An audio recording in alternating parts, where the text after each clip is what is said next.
The importance of failure is something that is talked about so much in like self-development and self-help circles that it's becoming a bit of a cliche. But I think that's also for a pretty good reason, because there's such a built-in resistance to failure that you really need to put a conscious effort in to kind of combat that mindset. If you're new here, my name is Jarle, and on Early Owl, we learn how to embrace our inner failure. So in this video, I wanted to share some of my thoughts around failure, both the good, the bad, and the ugly.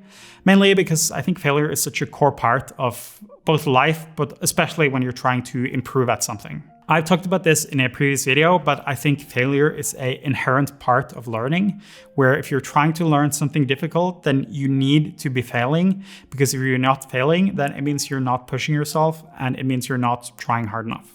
One important mindset about failure is that you need to realize that failure is not a waste of time. Since I started this YouTube channel, I've been taking some courses on YouTube and been talking to a lot of different people who have their own YouTube channel. And one thing I hear people say a lot is that they're worried that they will put in all of this time into YouTube and that it will fail for whatever reason, and then all of that time will be wasted. But I think generally, time that is spent kind of learning or improving or trying different things out isn't wasted even if you fail. So if you think about it like that, regardless of the outcome of the success of the project, if you're doing something that is learning or that is helping you grow or that is pushing yourself in some way, then the project is by itself a success as long as you try. I think the only time where it's worth kind of considering whether it's worth it or not is if you have two different competing options. Like you want to start a business and you have two competing ideas, then you can kind of worry about which idea you think is more likely to succeed. But if you have one business idea and then on the other hand is just not doing anything, then the chance of success doesn't really matter, because whether or not you fail on it, you're still going to be better off than not doing it. Another reason why I don't think failure is a bad thing is because failure kind of comes hand in hand with having ambitious goals. Like the only way you can set yourself up to never fail is by never having goals that push yourself. If you're always achieving every single goal you do, then that just means you're not having difficult enough goals. Failure is also, I think, the perfect opportunity to grow. Like you never really become a better person in the times where everything is going super smoothly. You become a better person when you're facing resistance, and then you learn from that and you grow from that.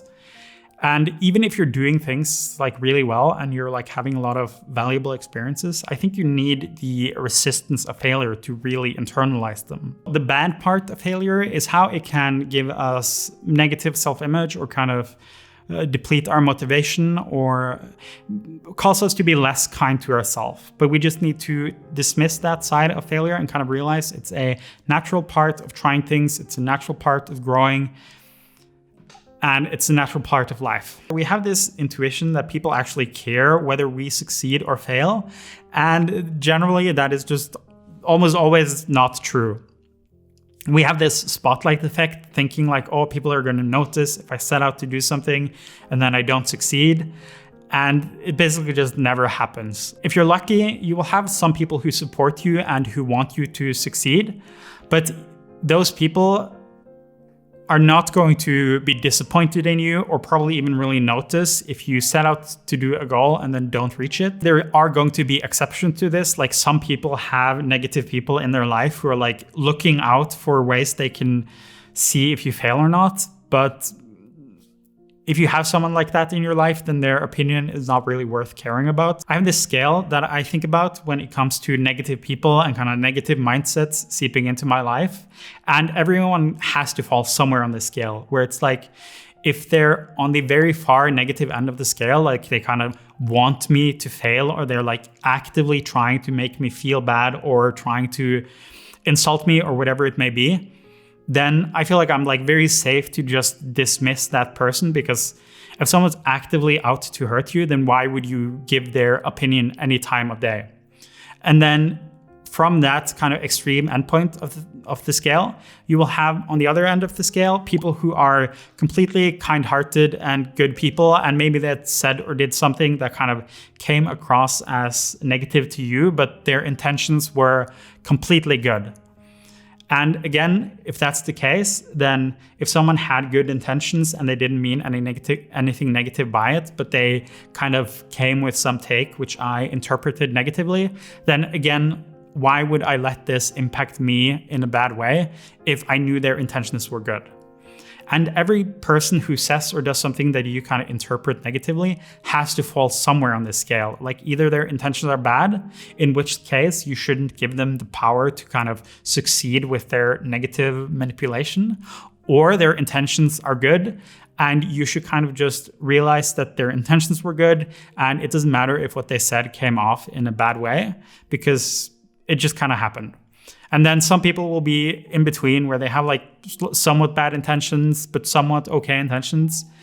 The point is just that either someone is actively out to hurt you and you shouldn't let them, or someone is not actively out to hurt you and then you should give them a charitable interpretation. I think the ugly part of failure is how it's used to avoid trying. One mindset which I think is closely related to failure is the idea that the map is not the territory. What it means that the map is not the territory is that we can have different representations of reality, like maps or ideas, or even like stories we tell ourselves about other people and about ourselves.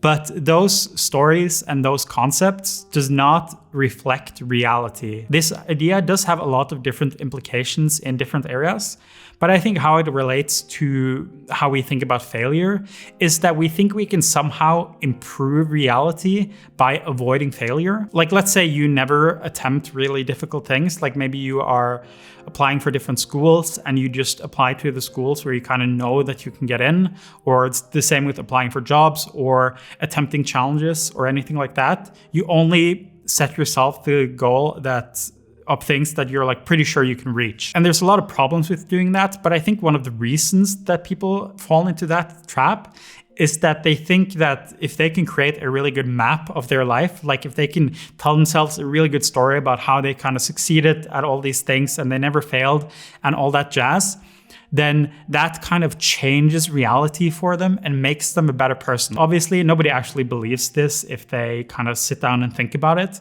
But I think you just have this intuition that if you fail, then that reflects negatively on who you are. And if you succeed, then that reflects positively. Another thing I think people have a tendency to do is that they set themselves up for failure so they can kind of protect their ego.